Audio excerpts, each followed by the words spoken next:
মোটা তাজাকরণের জন্য গরুর নির্বাচন।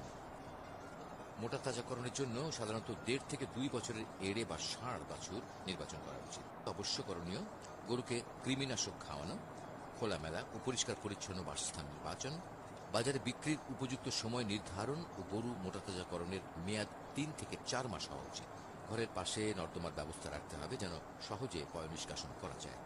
মোটা তাজাকরণের উদ্দেশ্যে পালন করা গরুকে ইউএমএস ও অন্যান্য খাবার খাওয়ানোর আদর্শ চার্ট। গবেষণায় দেখা গেছে শুধু শুকনা খড় খাওয়ালে গরুর ওজন দৈনিক প্রায় 380 গ্রাম কমে যায়, আর শুধু প্রক্রিয়াজাত খড় বা ইউএমএস খাওয়ালে গরুর ওজন দৈনিক প্রায় 280 গ্রাম বৃদ্ধি পায়। হাট বাজার থেকে কেনা পশুকে অন্তত 7 দিন আলাদা রেখে সুস্থতা যাচাই করা এবং পশুকে অবশ্যই প্রতিষেধক টিকা দেওয়া। 10টি গরু নিয়ে মোটা তাজাকরণ খামারের 4 মাসের নিট আয় হবে 1,46,893 টাকা 56 পয়সা।